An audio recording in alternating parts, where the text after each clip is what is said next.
കരിമണൽ കർത്തയ്ക്കെതിരെ പരസ്യമായി തന്നെ രംഗത്തുണ്ട്. പരസ്യമായി രംഗത്തുണ്ട്. അത് ഇച്ചിരി ആശങ്കപ്പെടുത്തുന്ന കാര്യം. എനിക്ക് ഞാൻ ഇന്ന് പെട്ടെന്നൊരു ദിവസം നൂലിൽ കെട്ടിയിട്ട് കരിമണൽ കർത്തയുടെ വിഷയം കൊണ്ടുവന്ന ആളല്ല. ഭയപ്പെടുത്താനുള്ള ശ്രമം അത് നടന്നു. മാധ്യമങ്ങളെ ഉപയോഗപ്പെടുത്തിക്കൊണ്ട് ശോഭാ സുരേന്ദ്രൻ 24 മാത്രമാണ്, അതായത് ഭീകരവാദികളാൽ രഞ്ജിത്ത് ശ്രീനിവാസനെ പോലെയുള്ള ആളുകൾ കൊല ചെയ്യപ്പെട്ട ഒരു മണ്ണാണ്. ശോഭാ സുരേന്ദ്രനെ വേണമെങ്കിൽ കൊല്ലാം, ജീവനോടെ ഉണ്ടെങ്കിൽ. ഇന്ന് ഈ സമൂഹത്തെ കാർന്ന് തിന്നുകൊണ്ടിരിക്കുന്നവരെ, ചില അഴിമതി കേസുകൾ പുറത്തു വരുന്ന സമയത്ത് ആ കേസുമായി ബന്ധപ്പെട്ട ഫയലുകൾ പെട്ടെന്നൊരു സുപ്രഭാതത്തിൽ കത്തിപ്പോവുക, എന്താ ഒരു മാജിക്ക്? അപ്പോൾ അലാവുദ്ദീൻ്റെ അത്ഭുത വിളക്ക് പോലെ ഒരു വിളക്കുണ്ടോ പിണറായി വിജയൻ്റെ കയ്യിൽ? ഇവിടെ കോൺഗ്രസിൻ്റെ സ്ഥാനാർത്ഥിക്ക് വേണ്ടി മലപ്പുറം ജില്ലയിൽ നിന്ന് കരിമണൽ കർത്തയുടെ ലോബിക്ക് വേണ്ടിയിട്ട് രംഗപ്രവേശം ചെയ്തത് അറിയപ്പെടുന്ന 1-2 ആളുകൾ. നമസ്കാരം. ആലപ്പുഴയിൽ മത്സരിക്കുന്ന NDA സ്ഥാനാർത്ഥി ശോഭാ സുരേന്ദ്രനുമായുള്ള അഭിമുഖത്തിൻ്റെ 2ാമത്തെ എപ്പിസോഡിലേക്ക് പോകുമ്പോൾ എങ്ങനെയാണ് സ്ഥാനാർത്ഥിയായത്, ആ അനുഭവം അടക്കം കുറച്ച് വ്യക്തിപരമായ കാര്യങ്ങളിലേക്ക് പോകാം. ശോഭ, ഈ ആലപ്പുഴയിൽ സ്ഥാനാർത്ഥിയാവുന്ന വല്ല സൂചന ഉണ്ടായിരുന്നു? ഇത്തവണ മത്സരിക്കാൻ സീറ്റ് കിട്ടുന്ന വല്ല സൂചന ഉണ്ടായിരുന്നു? അല്ലേ, ഇത്തവണ ശരിക്കും ഈ മത്സരത്തിൻ്റെ സ്ഥാനാർത്ഥികളെ സെലക്ട് ചെയ്യുന്നതിന് മുമ്പ് ഞാൻ അമൃത ഹോസ്പിറ്റലിൽ ഒരു ഹെർണിയ സർജറി കഴിഞ്ഞ് കിടക്കുകയായിരുന്നു. അപ്പോൾ ഒരു 3 മാസം പ്രസംഗമൊക്കെ നടത്തുന്ന ആളുകൾ 3 മാസമെങ്കിലും മിനിമം റെസ്റ്റ് ചെയ്യണം എന്നുള്ളതാണ്. അപ്പോൾ ഞാൻ എന്തു പറഞ്ഞു, എൻ്റെ തന്നെ പാർട്ടിയുടെ സംസ്ഥാന അധ്യക്ഷനോടും അതുപോലെ ശ്രീ PK കൃഷ്ണദാസിയോടും അഖിലേന്ത്യാ തലത്തിൽ നിന്ന് ആ സമയത്താണ് മോദിജി സ്ത്രീകളുമായിട്ട് കാണാൻ വേണ്ടിയിട്ട് തൃശ്ശൂരിൽ വരുന്നത്. അപ്പോൾ തൃശ്ശൂരിൽ അഡ്വാൻസ് സ്പീച്ച് നടത്തിയതിന് ശേഷം അവിടെ തന്നെ മോദിജിയുടെ സ്പെഷ്യൽ പ്രൊട്ടക്ഷൻ ഗ്രൂപ്പിൻ്റെ ആളുകളുണ്ടായിരുന്നു. സ്പീച്ച് കഴിഞ്ഞ് ഞാൻ കസേരയിലിരുന്നപ്പോൾ ഒരു ഉദ്യോഗസ്ഥൻ വന്ന് എന്നെ വിളിച്ചിട്ട് പറഞ്ഞു, താഴെ ഇറങ്ങി നിൽക്കണം, മോദിജി വരുമ്പോൾ എന്തോ സംസാരിക്കാനുണ്ട്, അത് കഴിഞ്ഞ് സ്റ്റേജിൽ വീണ്ടും വന്നിരിക്കാം എന്ന് പറയുണ്ടായി. അപ്പോൾ എനിക്കത് എന്താണെന്ന് മനസ്സിലായില്ല. ഞാൻ വളരെ സന്തോഷം, കാരണം ശോഭ എന്ന് പറയുന്ന പാർട്ടിക്കകത്തുള്ള ഒരാളെ മോദിജി വരുന്നതിന് മുൻപ് കർട്ടന് പിറകിൽ കാണണം എന്ന് പറയുന്നത് എനിക്ക് വളരെ സന്തോഷമുള്ള ഒരു കാര്യമാണല്ലോ. അപ്പോൾ ഞാൻ അവിടെ പ്രസംഗം കഴിഞ്ഞ് ഇറങ്ങിപ്പോയി നിൽക്കുകയുണ്ടായത്. അങ്ങനെ അദ്ദേഹം വരുന്ന സമയത്ത് ഞാൻ ഒരു കുറിപ്പ്, എപ്പോഴും മോദിജിയെ കാണുന്ന സമയത്ത് ചെറിയ കുറിപ്പുകൾ ഞാൻ കൊടുക്കാറുണ്ട്.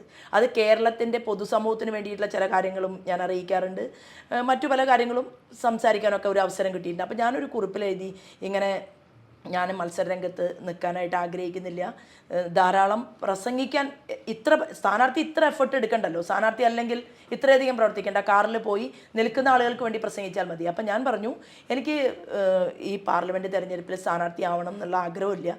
അപ്പോൾ നാഷണൽ തലത്തിലാണല്ലോ ഇതിൻ്റെ ചർച്ച വരുന്നത്. അപ്പോൾ ഇവിടെ നിന്ന് ലിസ്റ്റ് പോയാലും ഞാൻ ശോഭ മത്സരിക്കുന്നില്ല എന്ന് പറഞ്ഞ് എന്നെ സഹായിക്കണം എന്ന് പറഞ്ഞിട്ടാണ് ഞാനൊരു കുറിപ്പ് കൊടുത്തത്.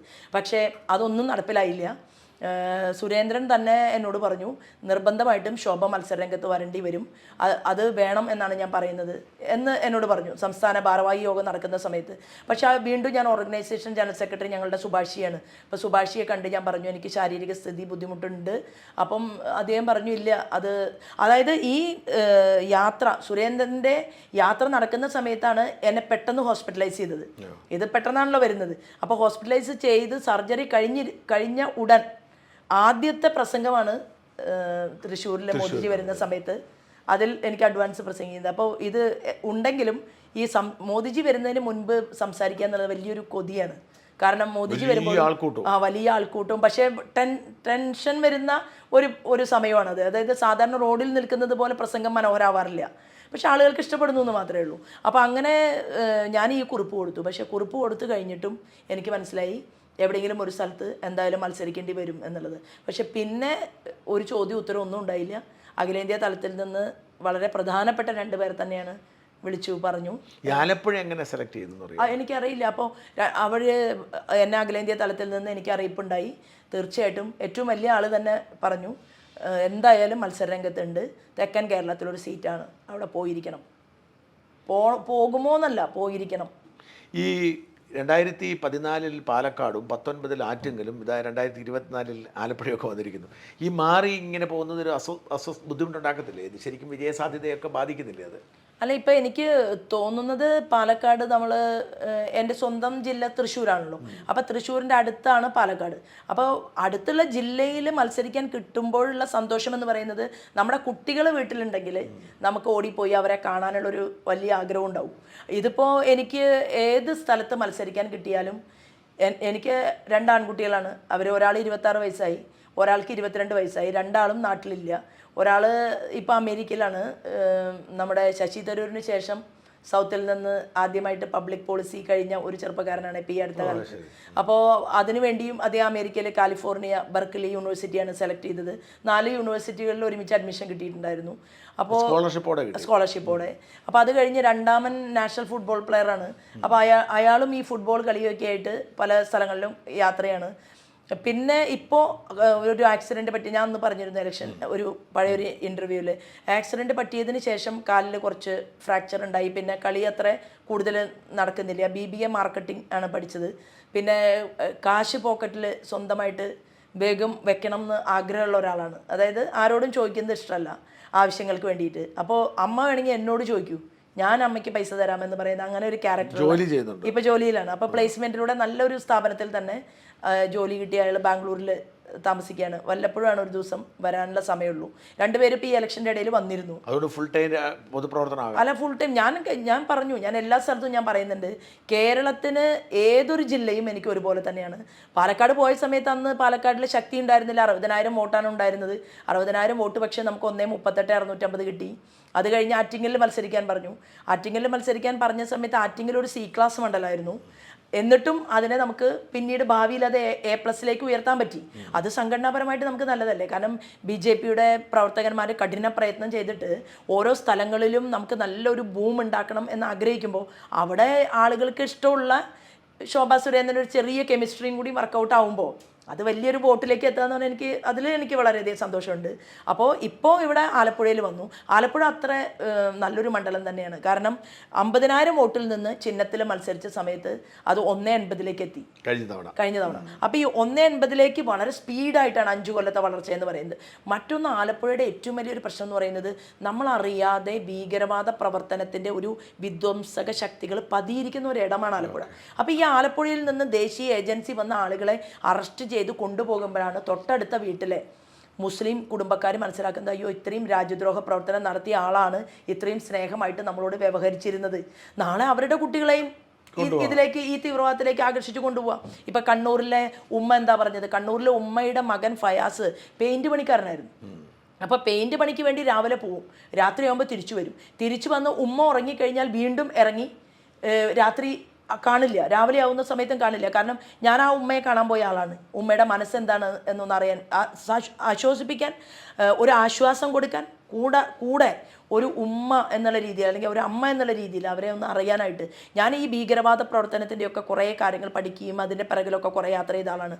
ജോസഫ് മാഷ കൈവെട്ടിയെടുത്ത സമയത്ത് മാഷയെ ഞാൻ കണ്ടു, ഭാര്യയെ ഞാൻ കാണാൻ പോയി. അപ്പോൾ ഞാൻ പറഞ്ഞു വരുന്നത്, അങ്ങനെയുള്ള ആലപ്പുഴ പാർലമെൻറ്റ് മണ്ഡലത്തിൽ ഞങ്ങൾക്ക് കുറേ ബലിദാനികളുണ്ടായി. അതായത് ഭീകരവാദികളാൽ രഞ്ജിത്ത് ശ്രീനിവാസനെ പോലെയുള്ള ആളുകൾ കൊല ചെയ്യപ്പെട്ട ഒരു മണ്ണാണ്. അപ്പോൾ ഇവിടെ ഈ ഭീകരവാദം വളർന്നാൽ അത് വലിയൊരു അവസ്ഥയുണ്ടാക്കും. സ്നേഹത്തോടും സൗഹൃദത്തോടും കൂടിയിട്ട് നമുക്ക് ജീവിക്കണം, നമ്മുടെ നാടിന് വേണ്ടിയിട്ട് പ്രവർത്തിക്കണം എന്നുള്ളതാണ്. അപ്പോൾ അങ്ങനെയുള്ള ആലപ്പുഴയിൽ വരുമ്പോൾ ഈ 2നെ ഡബിളാക്കുക. കുറച്ച് വോട്ടിൻ്റെ കുറവാണ് ജയിക്കാനുള്ളത്. അപ്പോൾ ഇത്തവണ ഞാൻ പറഞ്ഞിട്ടുള്ള എന്താണ്, നമുക്ക് 1 ലക്ഷം ഭൂരിപക്ഷം കിട്ടാൻ ആവശ്യമായിട്ടുള്ള മുഴുവൻ ആളുകളെയും കാണുക. എല്ലാ ദിവസവും കുറേ കോൺഗ്രസ്സുകാരെയും കുറേ മാർക്സിസ്റ്റ് പാർട്ടിക്കാരെയും BJPയിലേക്ക് ഞാൻ സ്വീകരിക്കുന്നുണ്ട്. ഫോട്ടോസ് വേണമെങ്കിൽ ഞാൻ നേരിട്ട് തരാം. 50 ക്രിസ്ത്യൻ കുടുംബങ്ങളാണ് ഈ മുല്ലക്കൽ എന്ന് പറയുന്ന സ്ഥലത്ത് നിന്ന് എനിക്ക് വിഷു കൈനീട്ടം കിട്ടിയത് അവരെയാണ്. കാരണം വിഷു ദിവസം സാധാരണ എന്തായാലും സ്ഥാനാർത്ഥികളെ പ്രസംഗിക്കാനൊന്നും റോഡിൽ ഇറങ്ങുമെന്ന് എനിക്ക് തോന്നുന്നില്ല. ഞങ്ങൾ നല്ലൊരു സമ്മേളനം വെച്ചു. അവർ പറഞ്ഞു വിഷു ദിവസം മതി, ഉച്ചയ്ക്ക് ശേഷം. അപ്പോൾ എനിക്ക് വിഷുവിന് ഞാനും എൻ്റെ പ്രവർത്തകരാണുള്ളത്. അങ്ങനെ ഒരു 50ഓളം ക്രിസ്ത്യൻ കുടുംബങ്ങൾ, കടലോരത്ത് പണിയെടുക്കുന്ന ആളുകൾ, അവർ BJPയിൽ ജോയിൻ ചെയ്തു. ഞാനിവിടെ വന്നതിന് ശേഷം ഇപ്പോൾ ഒരു 350-400ഓളം വരുന്ന ആളുകൾക്ക് ആലപ്പുഴയിൽ ഷാളിട്ട് സ്വീകരിച്ചു കഴിഞ്ഞു. അപ്പോൾ മിനിങ്ങാന്നുണ്ടായ ഒരു അനുഭവം, കോൺഗ്രസിൻ്റെ ബ്ലോക്ക് സെക്രട്ടറിയാണ് രാജശ്രീ. അതായത് 20-25 കൊല്ലം എക്സ്പീരിയൻസ് ഉള്ള കോൺഗ്രസ്സുകാരിയാണ്. ആ കോൺഗ്രസ്സുകാരിയുടെ എനിക്ക് ഫോൺ വന്നു, ശോഭാജി ഒന്ന് എൻ്റെ വീട് വരെ വരണം, എനിക്ക് കാണണം, ആഗ്രഹിക്കുന്നുണ്ട്. അപ്പോൾ ഞാൻ ആരാന്ന് ചോദിച്ച സമയത്ത് എന്നോട് പറഞ്ഞു, ഞാൻ KC വേണുഗോപാലിനൊക്കെ വേണ്ടിയിട്ട് ധാരാളം പ്രവർത്തിച്ച ഒരാളാണ്, ഇവിടെ അറിയപ്പെടുന്ന ഒരു കോൺഗ്രസിൻ്റെ ലീഡറാണ്. ഞാൻ പോയി അവിടെ ചെന്ന സമയത്ത് ഞാൻ വിചാരിച്ചില്ല അവർ BJP-യിലേക്ക് വരാനാണെന്ന്. അവിടെ ചെന്നപ്പോൾ പറഞ്ഞു, ശോഭാ സുരേന്ദ്രൻ എനിക്ക് ഷാൾ ഇടണം, ഞാൻ ഇന്ന് മുതൽ BJP-യാണ്. അവരവിടെ മാധ്യമങ്ങളോട് സംസാരിച്ചു. ഒരു ചെറിയ ചാനൽ മാത്രമേ ഉണ്ടായിരുന്നുള്ളൂ. മാധ്യമങ്ങളോട് അവർ സംസാരിച്ചു. അത് എന്തുമാത്രം പുറത്തു വന്നു എന്ന് എനിക്കറിയില്ല.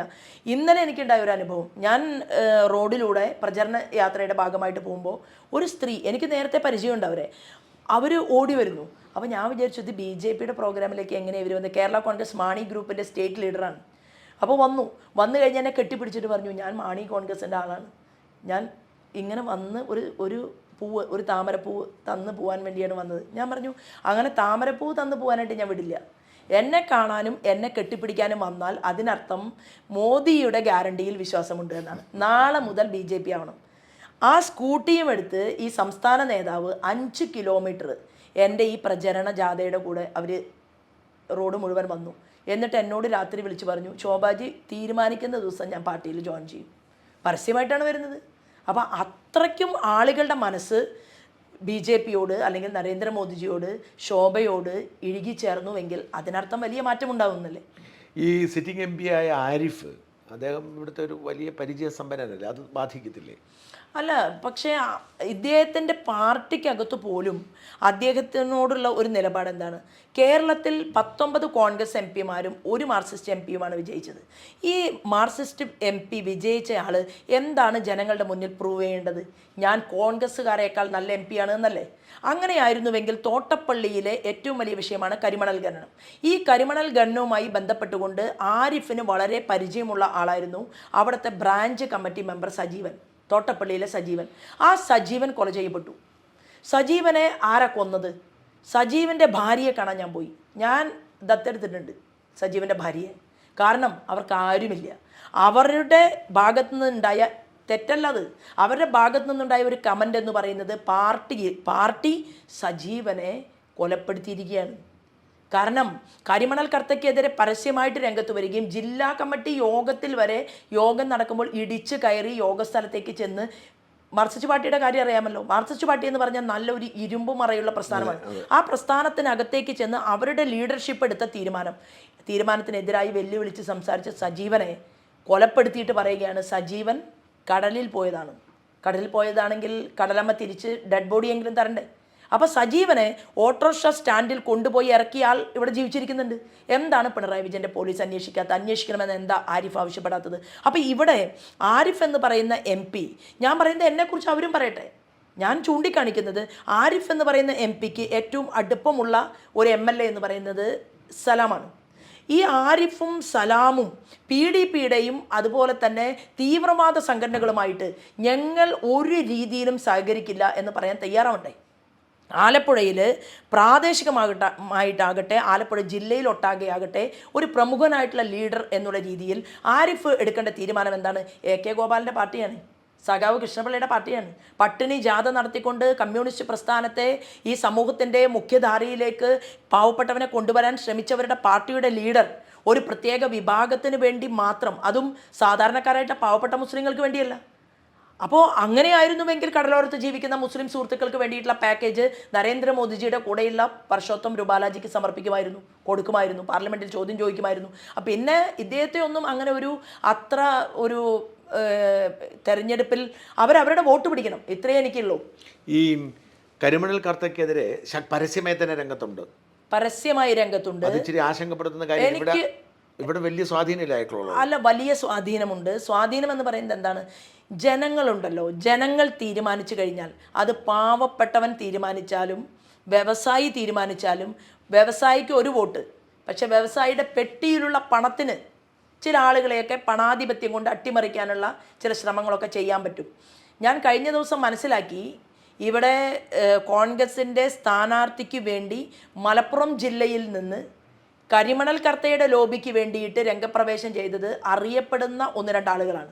അതിൻ്റെ പരിപൂർണമായിട്ടുള്ള വിവരം കിട്ടിയിട്ട് വേണം പ്രതികരിക്കാൻ എന്നുള്ളത് കൊണ്ട് ഞാൻ തൽക്കാലം അറിഞ്ഞ വിവരങ്ങൾ വെച്ച് സംസാരിക്കുന്നില്ല എന്ന് മാത്രമേ ഉള്ളൂ. ഒരു കാര്യം ഉറപ്പാണ്, കരിമണൽ കർത്ത എല്ലാ സ്വാധീനവും ഉപയോഗിക്കാൻ ശ്രമിച്ചു.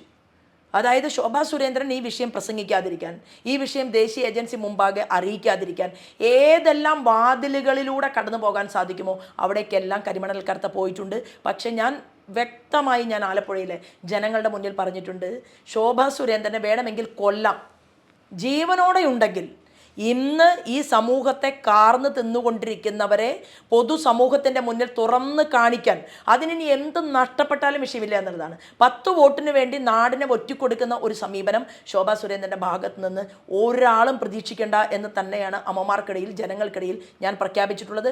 അതിന് കനത്ത വില കൊടുക്കേണ്ടി വരും. എനിക്കറിയാം, എനിക്ക് പൊതുപ്രവർത്തന രംഗത്ത് വന്ന് പലതും നഷ്ടപ്പെട്ടിട്ടുള്ള ഒരാളാണ്. ആ നഷ്ടങ്ങളെല്ലാം സഹിച്ചുകൊണ്ട് തന്നെയാണ് ഞാൻ ഈ പ്രവർത്തനത്തിൻ്റെ മേഖലയിലൂടെ കടന്നു പോകുന്നത്. അതിനെയെല്ലാം വെല്ലുവിളിയായി സ്വീകരിക്കാൻ തന്നെയാണ് എനിക്കിഷ്ടം. നാടോടുമ്പോൾ അതെങ്ങനെ ഓടണം എന്ന് തീരുമാനമെടുക്കേണ്ടത് ഞാൻ മാത്രമാണ്. അത് കൂട്ടത്തിൽ തണലായിട്ട് എൻ്റെ പ്രസ്ഥാനവും എൻ്റെ കൂടെ ഉണ്ടാകും എന്നുള്ള ഉറച്ച വിശ്വാസം എനിക്കുണ്ട്. ഈ കരിമണൽ കർത്ത സ്വാധീനിക്കാനോ വല്ലതും ശ്രമിച്ചിരുന്നോ? സമ്മർദ്ദം ചെലുത്താനോ അല്ലെങ്കിൽ ഭയപ്പെടുത്താനോ? ഭയപ്പെടുത്താനുള്ള ശ്രമം അത് നടന്നു. മാധ്യമങ്ങളെ ഉപയോഗപ്പെടുത്തിക്കൊണ്ട് ശോഭാ സുരേന്ദ്രൻ ഇവിടുത്തെ ജില്ലാ ഘടകത്തിനെതിരാണ് എന്നുള്ള ഒരു വാർത്ത പ്രധാനപ്പെട്ട ചാനലിൽ ക്രിയേറ്റ് ചെയ്യാൻ വേണ്ടിയിട്ട് പരിശ്രമിച്ചു. ആ പരിശ്രമിച്ചതിൻ്റെ കൂട്ടത്തിൽ തന്നെ ചാനലിൽ ഷെയർ ഹോൾഡേഴ്സ് ആയിട്ടുള്ളവരുടെ ഒരു ധവളപത്രം പുറത്ത് ജനങ്ങൾക്കറിയാൻ വേണ്ടിയിട്ട് കൊടുക്കാൻ പറ്റുമോ എന്ന് ആ ചാനലിൻ്റെ മുതലാളി എന്നുള്ള രീതിയിൽ ഞാൻ അദ്ദേഹത്തെ വീണ്ടും പേരെടുത്ത് വിശദീകരിക്കുന്നില്ല. പക്ഷേ ഞാൻ ചോദ്യം ഉന്നയിച്ചിട്ടുണ്ട്. ആ മാധ്യമത്തിനകത്ത് ജോലി ചെയ്യുന്ന ഏറ്റവും പ്രധാനപ്പെട്ട ചില ആളുകളോട് ഞാൻ പറഞ്ഞിട്ടുണ്ട്, ആരാണ് ആ മാധ്യമത്തിൻ്റെ ഇൻവെസ്റ്റ്മെൻറ്റ് നടത്തിയിട്ടുള്ളത്, ആരുടെയൊക്കെ പണമാണ്. എന്തായാലും ഒരു മുതലാളിയല്ലല്ലോ. ആ പണം എവിടെ നിന്നാണ് വന്നില്ല? കണ്ണൂരിലുള്ള ഒരാൾ അതിനകത്ത് സഹായിച്ചിട്ടില്ലേ? മലപ്പുറത്തുള്ള ഒരാൾ സഹായിച്ചിട്ടില്ലേ? അവർക്ക് എന്തുകൊണ്ടാണ് അവരുടെ പേര് മുതലാളി എന്നുള്ള പേരിൽ പല പ്രോഗ്രാമുകളിൽ നിന്നും അവർ പിൻവലിഞ്ഞ് നിൽക്കുന്നത്? അവരെന്താ രംഗത്ത് വരാത്തത്? അത് അറിയണ്ടേ? ഇപ്പോൾ ഈ മറുനാടൻ മലയാളി എന്നുള്ള ഈ ചാനൽ നടത്തിക്കൊണ്ട് പോകുന്നത് മിസ്റ്റർ ഷാജനാണ് എന്ന് പൊതുസമൂഹത്തിന് മുഴുവൻ അറിയാമെങ്കിൽ എല്ലാ മാധ്യമങ്ങളുടെയും ഇൻവെസ്റ്റ്മെൻറ്റ് നടത്തുന്നവരും അതിൻ്റെ പിറകിൽ പണിയെടുക്കുന്നവരും കഷ്ടപ്പെടുന്നവരും ആരാണ് എന്നറിയാനുള്ള ബാധ്യതയെങ്കിലും കേരളത്തിലെ ജനങ്ങൾക്ക് ആ സ്വാതന്ത്ര്യമില്ലേ? ആ സ്വാതന്ത്ര്യം കൂടി നമുക്ക് വേണ്ടതല്ലേ? കാരണം ചില ആളുകളെ ഒളിഞ്ഞിരുന്നു കൊണ്ട് ആക്രമിക്കുക, ചില ആളുകളെ പ്രത്യേകം കേസിൽ കൊടുക്കുക, ചില ആളുകളെ എങ്ങനെ മുന്നോട്ട് പോകാതിരിക്കണം, തടയണം എന്ന് തീരുമാനിക്കുക, അതിന് ഭീഷണിയുടെ ഭാഷ ഉപയോഗിക്കുക, അല്ലെങ്കിൽ പ്രലോഭനം നൽകുക, പണം കൊടുക്കാൻ ഏതെങ്കിലും ആളുകൾ കൊടുക്കാൻ സാധിക്കുമോ എന്ന് പരിശോധിക്കുക. അതെല്ലാം നടത്താൻ കഴിവുള്ള ആളാണല്ലോ കരിമണൽ കർത്ത. ഇപ്പോൾ മാത്യു കുഴൽനാടൻ, ഞാനൊക്കെ എനിക്കിഷ്ടമുള്ള ഒരാളായിരുന്നു. കോൺഗ്രസിനകത്താണ് മാത്യു കുഴൽനാടൻ നിൽക്കുന്നതെങ്കിലും മാത്യു കുഴൽനാടൻ സമൂഹത്തിൽ അഴിമതിക്കെതിരെ നിൽക്കുമെന്നുള്ളൊരു വിശ്വാസം എനിക്കുണ്ടായിരുന്നു. പക്ഷേ KC വേണുഗോപാലിൻ്റെ വക്കീലായിട്ട് മാത്യു കുഴൽനാടൻ തന്നെ കോട്ടിട്ട് വന്നപ്പോൾ ഞാൻ ഇവിടുത്തെ ആളുകൾക്കിടയിൽ ഞാൻ സംസാരിച്ചു. മണിമല മാമച്ചൻ എന്ന പേരിൽ വെള്ളിമൂങ്ങയിലൊരു കഥാപാത്രമുണ്ട്. അപ്പം ചില സമയത്തൊക്കെ മാത്യു കുഴൽനാടൻ ഇങ്ങനെ മണിമല മാമച്ചനായി കഴിഞ്ഞാൽ എങ്ങനെയാണ് ഭാവിയിൽ ജനങ്ങൾ ഇദ്ദേഹത്തെ സ്നേഹിക്കാൻ സാധിക്കുക? ശോഭയ്ക്കെതിരെയുള്ള കേസിലാണ് എനിക്കെതിരായിട്ടുള്ള കേസിൽ മാത്രമല്ലല്ലോ. ആ കേസ് എന്ന് പറയുന്നത് എന്താണ്? കരിമണലുമായി ബന്ധപ്പെട്ട കേസാണ്. കരിമണലുമായി ബന്ധപ്പെട്ട കേസിൽ ഞാൻ ദേശീയ ഏജൻസിക്ക് മുൻപാകെ അന്വേഷണം ആവശ്യപ്പെടുകയും മാത്യു കുഴൽനാടൻ ഇവിടെ പിണറായി വിജയനുമായി ഞാൻ എതിർക്കുന്നു എന്ന് പറയുകയും എന്നാൽ എക്സാലോജിക് കമ്പനിയുടെ ഭീഷണിക്കും പ്രലോഭനത്തിനും വശംവദനായി എന്നല്ലേ അതിനർത്ഥം? അപ്പം ഇത് കോൺട്രാഡിക്ടറി അല്ലേ? എങ്ങനെ ഇത് രണ്ടും തമ്മിൽ ചേരുന്നത്? അവർ പറഞ്ഞ ഒരു ബന്ധമില്ലെന്നാണ് പറയുന്നത്. അല്ല, എങ്ങനെയാണെങ്കിൽ എന്തുകൊണ്ട് ഈ പൊതു രംഗത്ത് ഈ ശോഭാ സുരേന്ദ്രൻ ഇങ്ങനെയുള്ള ചില പോരാട്ടങ്ങൾ നടത്തുന്നുണ്ട്? അവർ കരിവന്നൂർ കേസിലും ചില കാര്യങ്ങളെല്ലാം ചെയ്തിട്ടുള്ള ഒരു സ്ത്രീയാണ്. അവർ പറയുന്ന കാര്യത്തിനകത്ത് എന്തെങ്കിലും രേഖയുണ്ടോ എന്നൊന്ന് പരിശോധിക്കാൻ എന്നെ വിളിക്കാമല്ലോ, എന്നോട് ചില കാര്യങ്ങൾ സംസാരിക്കാമല്ലോ. കോൺഗ്രസ് ആയാലും എന്താ, കോൺഗ്രസ് എത്രയോ കോൺഗ്രസ്സുകാർ നമ്മളുമായിട്ട് സംസാരിക്കുന്നില്ലേ? നമ്മൾ കോൺഗ്രസ്സുകാരോട് സംസാരിക്കുന്നില്ലേ? മാർക്സിസ്റ്റ് പാർട്ടിയുടെ നേതാക്കന്മാരോട് സംസാരിച്ചിട്ടില്ലേ? ഈ നിലപാട് ശരിയല്ല എന്ന് പറഞ്ഞിട്ടില്ല. ഞാൻ അറിയപ്പെടുന്ന പരിണിതപ്രജ്ഞനായിട്ടുള്ള ആലപ്പുഴയിലെ തന്നെ കമ്മ്യൂണിസ്റ്റ് പാർട്ടിയുടെ നേതാക്കളുമായിട്ട് ഞാൻ സംസാരിച്ചിട്ടുണ്ടല്ലോ ചില വിഷയങ്ങൾ നടന്ന സമയത്ത്. ഞാൻ ഇന്ന് പെട്ടെന്നൊരു ദിവസം നൂലിൽ കെട്ടിയിട്ട് കരിമണൽ കർത്തയുടെ വിഷയം കൊണ്ടുവന്ന ആളല്ല. ഞാൻ ഇവിടെ ഏറ്റവും കൂടുതൽ, അതായത് ആരെയെല്ലാം വേട്ടയാടണമെന്ന് പിണറായി വിജയൻ തീരുമാനമെടുത്തിട്ടുണ്ടോ അതിൻ്റെ എല്ലാം പിറകിൽ നിന്ന് പ്രവർത്തിച്ച ഒരു ഉദ്യോഗസ്ഥനുണ്ട്. അറിയുമോ? ആ ഉദ്യോഗസ്ഥൻ്റെ പേര് ടിക്കാറാം മീണ എന്നാണ്. തൃശ്ശൂരിലെ കലക്ടറായി വന്ന സമയത്ത് ടിക്കാറാം മീണ വളരെ സാത്വികനായിട്ടുള്ള പാവപ്പെട്ട ആളുകൾ കൊടുക്കുന്ന ഫയലെല്ലാം പരിശോധിക്കുന്ന ഒരു ഉദ്യോഗസ്ഥനായിരുന്നു. പിന്നീട് ഇവിടെ കോൺഗ്രസിൻ്റെയും മാർക്സിസ്റ്റ് പാർട്ടിയുടെയും നേതാക്കളുമായി കൈകൊടുത്തപ്പോൾ, ചേർന്ന് നിന്നപ്പോൾ ആ സുഖകരമായിട്ടുള്ള കസേരയിൽ ഇരിക്കുന്നതാണ് നല്ലത് എന്ന് മനസ്സിലാക്കുകയും KC വേണുഗോപാലിൻ്റെ ഏറ്റവും റൈറ്റ് ഹാൻഡായി മാറുകയും ചെയ്തു. ഇത് ഞാൻ പറഞ്ഞ സമയത്ത് മാധ്യമങ്ങൾ നെറ്റിച്ചുളിച്ചു. പിന്നീട് കോൺഗ്രസിന്റെ സ്ഥാനാർത്ഥി ശോഭാ സുരേന്ദ്രൻ പറഞ്ഞത് ശരിയാണോ എന്ന് സംശയമുണ്ടായി. അദ്ദേഹത്തിൻ്റെ തന്നെ ഇൻ്റർവ്യൂ പുറത്തു വന്നു. അദ്ദേഹം പറഞ്ഞു, KC വേണുഗോപാൽ എനിക്ക് ഒരു ഇവിടെ രാജസ്ഥാനിൽ എനിക്കൊരു സീറ്റ് ഓഫർ ചെയ്തിരുന്നു, എനിക്കത് കിട്ടുമെന്ന് പ്രതീക്ഷയുണ്ടായിരുന്നു, ഞാൻ മത്സരിക്കാനും തയ്യാറായിരുന്നു, എനിക്ക് മലയാളം അറിയാം. മലയാളം ചാനൽ തന്നെ ഇൻ്റർവ്യൂ നടത്തിയിട്ടുണ്ട്, ഒരു ഭാഗം അതും പുറത്തു വന്നിട്ടുണ്ട്, ഇംഗ്ലീഷ് ചാനലിൽ മേജർ പോർഷൻ വന്നിട്ടുണ്ട്. അപ്പോൾ അദ്ദേഹം പറയുകയാണ്, എനിക്കതിൽ താല്പര്യവുമുണ്ട്, ആഗ്രഹമുണ്ടായിരുന്നു, പക്ഷേ ഗെലോട്ടും ആളുകൾ. പിന്നീട് ഞാൻ രാജസ്ഥാനുമായിട്ട് ബന്ധപ്പെട്ടു, എന്തുകൊണ്ടാണ് ടിക്കാറാം മീണയ്ക്ക് ടിക്കറ്റ് നഷ്ടപ്പെട്ടത് ഞാൻ അന്വേഷിച്ചു. ഒരു കാര്യം പറയുമ്പോൾ നമുക്ക് എല്ലാ സ്ഥലത്തും ആളുണ്ടല്ലോ. അപ്പോൾ മാത്രമല്ല, ഓൾ ഇന്ത്യയിൽ 5 പേരിൽ ഒരാളായിട്ട് എനിക്ക് നദ്ദാജിയോടൊപ്പം പ്രവർത്തിക്കാൻ സാധിച്ചിട്ടുണ്ട്. മെമ്പർഷിപ്പ് ഡ്രൈവിൻ്റെ കൺവീനറായിട്ട് പ്രവർത്തിക്കാൻ സാധിച്ചു. പ്രഗത്ഭരായിട്ടുള്ള 4 പേരാണ് എനിക്ക് ചുറ്റുമുണ്ടായിരുന്നത്. അപ്പോൾ രാജസ്ഥാനിൽ ഞാൻ അന്വേഷിച്ച സമയത്ത് എനിക്ക് മനസ്സിലായി, അശോക് ഗെലോട്ടിൻ്റെ കടുത്ത നിർബന്ധമാണ് ടിക്കാറാം മീണയ്ക്ക് സീറ്റ് കൊടുക്കാൻ KC വേണുഗോപാലിനെ പറ്റാതെ പോയത്. ആഗ്രഹം KC വേണുഗോപാലിനും ഉണ്ടായിരുന്നു. അപ്പോൾ സെക്രട്ടേറിയറ്റിലെ ചില ഫയലുകൾ കാണാതാവുക, ചില അഴിമതി കേസുകൾ പുറത്തു വരുന്ന സമയത്ത് ആ കേസുമായി ബന്ധപ്പെട്ട ഫയലുകൾ പെട്ടെന്നൊരു സുപ്രഭാതത്തിൽ കത്തിപ്പോവുക. എന്താ ഒരു മാജിക്ക്? അപ്പോൾ അലാവുദ്ദീൻ്റെ അത്ഭുത വിളക്ക് പോലെ ഒരു വിളക്കുണ്ടോ പിണറായി വിജയൻ്റെ കയ്യിൽ? അത് നമ്മൾ സംശയിക്കണ്ടേ, എന്തുകൊണ്ട് ഇങ്ങനെ സംഭവിക്കുന്നു? ഞാൻ അഴിമതി ആരോപണം ഉന്നയിച്ചു. അഴിമതി ആരോപണം ഉന്നയിച്ചാൽ എന്താ സാധാരണഗതിയിൽ ചെയ്യേണ്ടത്? 24 ഇപ്പോൾ മിസ്റ്റർ ഷാജൻ, അങ്ങക്കെതിരെ ഒരാൾ ഒരു കാര്യം പറഞ്ഞു കഴിഞ്ഞാൽ 24 മണിക്കൂർ വെച്ച് വെറുപ്പിക്കുമോ? ഉടൻ തന്നെ മുന്നോട്ട് പോകില്ലേ? എനിക്കെതിരെ ഒരാൾ രംഗത്ത് വന്നു കഴിഞ്ഞാൽ ഒറ്റ ദിവസത്തിനകം എന്ത് നടപടിയെടുക്കണമെന്ന് തീരുമാനിക്കാനാണ് എൻ്റെ മനസ്സാഗ്രഹിക്കുക. KC വേണുഗോപാലിനെതിരെ ഞാൻ ഇത്രയും പ്രസംഗങ്ങൾ നടത്തിയിട്ട് 19ാമത്തെ ദിവസമാണ് KC വേണുഗോപാൽ എനിക്കെതിരെ പോലീസ് സ്റ്റേഷനിൽ ഒരു പരാതി കൊടുത്തത്. ആ പോലീസ് സ്റ്റേഷനിൽ പരാതി കൊടുത്തു, എന്നെ പോലീസ് ഇതുവരെ വിളിച്ചിട്ടില്ല. വിളിക്കണ്ട എന്ന് പിണറായി വിജയൻ്റെ പോലീസിനോട് പറഞ്ഞിട്ടുണ്ടാവും. എങ്ങനെ പോലീസിനെ കൊണ്ട് ആളുകളെ വേട്ടയാടിക്കണം കേരളത്തിൽ എന്നുള്ളത് അനുഭവത്തിലൂടെ മനസ്സിലാക്കിയ ഒരാളല്ലേ. അപ്പോൾ എന്നെ വിളിച്ചിട്ടില്ല, എന്നെ പോലീസ് ചോദ്യം ചെയ്തിട്ടില്ല. അപ്പോൾ ആരെ പറ്റിക്കാനാണ് പരാതി കൊടുത്തത്? പരാതി കൊടുത്തത് ആലപ്പുഴ പാർലമെന്റ് മണ്ഡലത്തിലെ ജനങ്ങളെ ബോധ്യപ്പെടുത്താനാണ്. ഞാൻ ശോഭയ്ക്കെതിരെ പരാതി കൊടുത്തു, പക്ഷേ എന്നെ ഒരു പോലീസും വിളിച്ചില്ല, എന്നെ ആരും ചോദ്യം ചെയ്തില്ല. അത് കഴിഞ്ഞ് 19 ദിവസം കഴിഞ്ഞ് ആ കോടതി മുമ്പാകെ മാത്യു കുഴൽനാടൻ KC വേണുഗോപാലിന് വേണ്ടി പോയി. അതും ഇവിടുത്തെ പ്രബുദ്ധരായിട്ടുള്ള വോട്ടർമാരെ പറ്റിക്കാമോ എന്ന് ചിന്തിച്ചത് കൊണ്ടാണ് അങ്ങനെ പോയി. അതിന് മുൻപ് എന്ത് സംഭവിച്ചു? സെക്രട്ടേറിയറ്റിൽ നിന്ന് മേജർ മൈനിങ് നടത്താൻ പാടില്ലാത്തതാണ്. അപ്പോൾ മേജർ മൈനിങ് നടത്തുമ്പോൾ ഏത് വ്യവസായ വകുപ്പ് മന്ത്രിയാണ് കരിമണൽ കടത്തക്ക് ഈ ലൈസൻസ് കൊടുത്തത്? ഒപ്പിട്ട ഫയൽ സെക്രട്ടേറിയറ്റിലുണ്ട്, മുഖ്യമന്ത്രി കൊടുത്ത കുറിപ്പുണ്ടാകും. ഇതുൾപ്പെടെ വിളിച്ചു വരുത്തണമെന്നാണ് ഞാൻ ദേശീയ ഏജൻസി മുമ്പാകെ ആവശ്യപ്പെട്ടിട്ടുള്ളത്. ആ ഫയലുകളെല്ലാം നഷ്ടപ്പെട്ടു പോയി എന്ന് ചാനലിൽ വാർത്ത വന്നതിന് ശേഷമാണ് KC വേണുഗോപാൽ കോടതിയിൽ പോയിട്ടുള്ളത്. അപ്പോൾ എന്ത് അടിസ്ഥാനമാണുള്ളത് ഈ കേസ് കൊടുപ്പുമായി ബന്ധപ്പെട്ടുകൊണ്ട്? എങ്കിലും അഭിമാനമേ ഉള്ളൂ. കരിമണൽ കടത്തക്കെതിരെ പോരാട്ടത്തിൽ KC വേണുഗോപാൽ വില്ലൻ വേഷത്തിൽ നിർത്തിയാൽ സന്തോഷവും. എനിക്ക് വളരെ വളരെ സന്തോഷമേ ഉള്ളൂ. കാരണം ഞാൻ ഇതിനു മുൻപും നിരവധിയായിട്ടുള്ള പോരാട്ടങ്ങളുടെ മുന്നിൽ നിന്നിട്ടുള്ള ഒരാളാണ്. എനിക്ക് പഴയ പോലത്തെ സാഹചര്യമല്ല. നരേന്ദ്രമോദിയെ സ്നേഹിക്കുന്ന പോലീസ് ഉദ്യോഗസ്ഥന്മാരും നീതിന്യായ കോടതിക്കകത്തും നരേന്ദ്രമോദി എന്ന് പറയുന്ന ഇന്ത്യയുടെ പ്രധാനമന്ത്രിയെയും ആ നീതി വ്യവസ്ഥയെ കൃത്യമായി പാലിക്കണമെന്ന ആഗ്രഹമുള്ളവരും ഒക്കെയുള്ള ഒരു നാട്ടിലാണ് ഞാനും ജീവിക്കുന്നത് എന്നുള്ളത് കൊണ്ട് ഞാൻ ഈ പോരാട്ടത്തെ വളരെ അഭിമാനത്തോടു കൂടി തന്നെയാണ് കാണുന്നത്. അന്ന് ഒരു പത്രസമ്മേളനം നടത്തുകയും കണ്ണു നിറയുകയും ചെയ്ത സാഹചര്യം എന്താണ്? ഇതൊക്കെ ആണെങ്കിൽ പോലും അത് നോക്കൂ, ഓരോ തിരഞ്ഞെടുപ്പും വരുന്ന സമയത്ത് ആ തിരഞ്ഞെടുപ്പിൽ നല്ല രീതിയിൽ കഷ്ടപ്പെട്ട് പ്രവർത്തിച്ച് കടന്നു വരുമ്പോൾ ചില ആളുകൾക്ക് ഇഷ്ടമല്ല എന്നുള്ളത് കൊണ്ട് ശോഭാ സുരേന്ദ്രൻ എന്ന് പറയുന്ന എന്നെയും എൻ്റെ പ്രസ്ഥാനത്തെയും ഇല്ലായ്മ ചെയ്ത് കളയണം, വോട്ട് കുറച്ച് വേറൊരാളെ ആ പൊസിഷനിലേക്ക് കൊണ്ടുവരണം എന്ന് ആഗ്രഹിച്ചുകൊണ്ട് വാർത്ത ക്രിയേറ്റ് ചെയ്ത സമയത്ത് അതെനിക്ക് വളരെ വേദനയുണ്ടാക്കി. കാരണം എന്നെ കേരളത്തിലെ ജനങ്ങൾക്കറിയാം, ശോഭ എന്തിനു വേണ്ടിയിട്ടാണ് ഈ പോരാട്ടം നടത്തുന്നത് എന്നറിയാം. അങ്ങനെ നിൽക്കുന്ന സമയത്ത് ആലപ്പുഴ പാർലമെൻറ്റ് മണ്ഡലത്തിലെ ഭാരതീയ ജനതാ പാർട്ടിയുടെ നേതൃത്വവും ഞാനും തമ്മിൽ പ്രശ്നമുണ്ട് എന്നുള്ള ഒരു വാർത്ത ബ്രേക്കിംഗ് ന്യൂസായിട്ട് വരുന്നു. ആ ബ്രേക്കിംഗ് ന്യൂസ് വരാൻ പാടില്ലാത്തതാണ്, ഞാൻ ജീവനോടെ ഇവിടെയുണ്ട്, ഞാനത് നിഷേധിക്കുന്നു എന്ന് പറഞ്ഞാൽ കുറച്ചു നേരം കാട്ടിയാൽ ആ വാർത്ത എടുത്തു കളയണ്ടേ? ആ വാർത്ത എടുത്തു കളയാതെ അത് മാരത്തോൺ വാർത്തയായിട്ട് കൊടുക്കുന്നു. അത് കൊടുത്തതിന് ശേഷം അതിന് വിലപേശുന്നു എന്നോട്. ഈ വാർത്ത ബ്രേക്കിംഗ് ന്യൂസ് എടുത്ത് കളയണമെങ്കിൽ ഇന്നെടുത്ത നിലപാടുകളിൽ മാറ്റം വരുത്തണമെന്ന് പറയുന്നു. എന്ത് നിലപാടാണ് ഞാൻ എടുത്തത്? അവരുടെ തന്നെ ഈ ചാനൽ മുതലാളി. അപ്പോൾ ഈ ചാനൽ മുതലാളിയുടെ ഏറ്റവും അടുത്ത സുഹൃത്ത്, ചാനൽ മുതലാളി പിന്നീടാണല്ലോ രംഗത്ത് വരുന്നത്. പിന്നീട് എന്നെ ഫോണിൽ വിളിക്കാൻ പരിശ്രമിച്ചു. എന്നെ വിളിച്ചിട്ട് കിട്ടുന്നില്ല. എൻ്റെ കൂടെയുള്ള മുഴുവൻ ആളുകളെയും 2-3 തവണ അദ്ദേഹം വിളിക്കുകയുണ്ടായി. ഞാൻ പറയട്ടെ, അദ്ദേഹം തെറ്റ് ചെയ്തിട്ടില്ലെങ്കിൽ എന്തിനാണ് ഇത്ര തവണ വിളിക്കുന്നത്?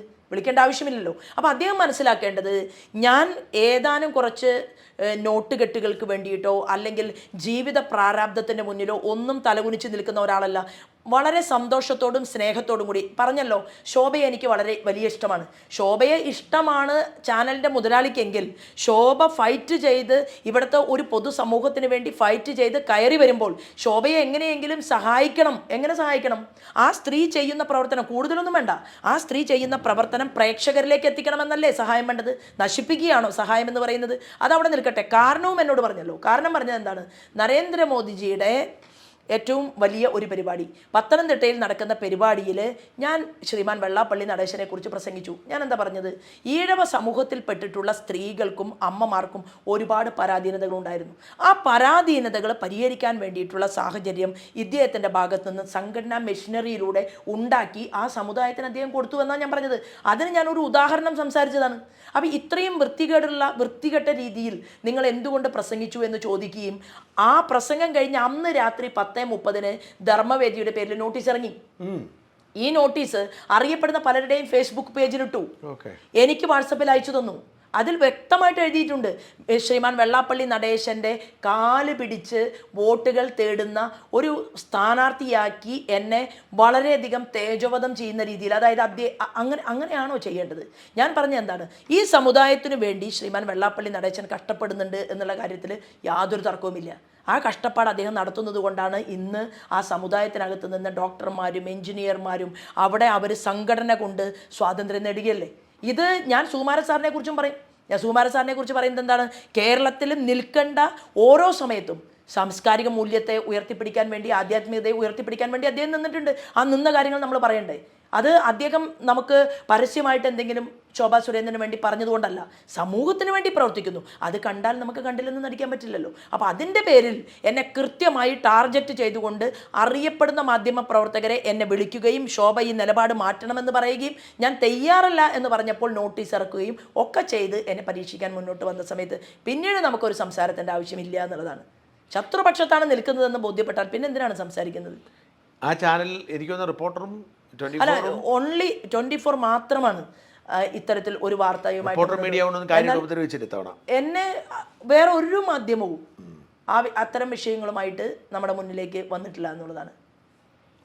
ഈ നമ്മൾ ഈ സംഭാഷണത്തിൻ്റെ തുടക്കത്തിൽ പറഞ്ഞൊരു കാര്യം, ഈ സ്പോൺസർഷിപ്പിനെ കുറിച്ച് പറഞ്ഞു. പലരും സ്പോൺസർ, ഇതിൻ്റെയൊക്കെ ഫണ്ട് എങ്ങനെയാണ് കണ്ടെത്തുന്നത്? അല്ല, ഇത് വലിയ വലിയ ബുദ്ധിമുട്ടുള്ള ഒരു കാര്യം തന്നെയാണ്. കാരണം 42 ഇപ്പോൾ 4 പേരും ചേർത്ത് കഴിഞ്ഞാൽ 42 + 4 ആയി 46 കുട്ടികൾ.